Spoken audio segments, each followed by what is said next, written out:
So all of this road on this side of the park is completely shut down right now with the flooding.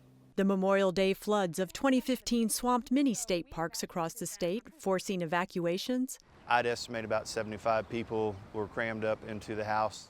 And leaving destruction and debris behind. Although Palmetto State Park has flooded before, it hasn't seen flood stages this high since the late 1990s. We've seen 30-foot floodwaters for almost 24 hours straight. We've got 15 parks that are closed at this moment, another nearly 30 that have been impacted in some form or fashion. And so we're going to have a lot of rebuilding and restoring in the weeks and months and really years ahead. The headquarters was spared, the cabin was spared, and a little bit of high ground.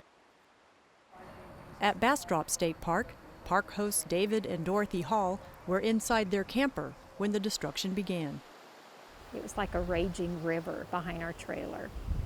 Before maybe it was, I don't know, dry, 5 foot wide. It looked like it was 30 foot wide. A blow to the park was the loss of an earthen dam that formed the lake at Bastrop State Park. Enhanced by the Civilian Conservation Corps during the 1930s, the lake was a primary recreational spot for park visitors. A lot of hard work was put in by those CCC boys, and it is quite a loss to see that come down with a significant rainfall event. That additional heavy downpour caused the lake to go over the spillway, eventually breaching the dam altogether. You know, we've been through a lot here at this state park, and to see the lake empty is pretty tough. Flood stage is 13 feet, and it crested at 43, and it went up 33 feet in an hour. At BLANCO State Park, the recently added Kids Naturescape Activity Center was washed away.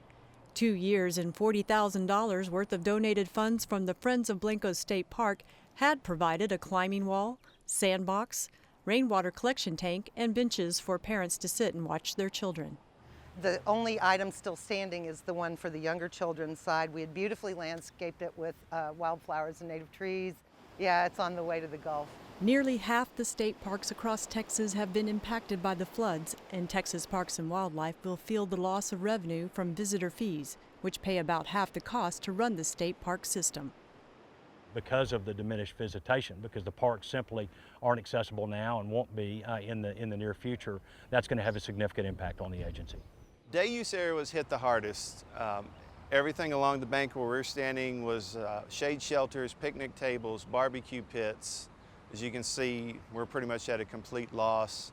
But there is some hope for recovery. Looks like the legislature is going to provide some significant capital funding this session, but we're going to obviously have to look at reprioritizing it to address the tyranny of the urgent. And right now the tyranny of the urgent is all of the flooding that's resulting from this just horrific Memorial Day flood event.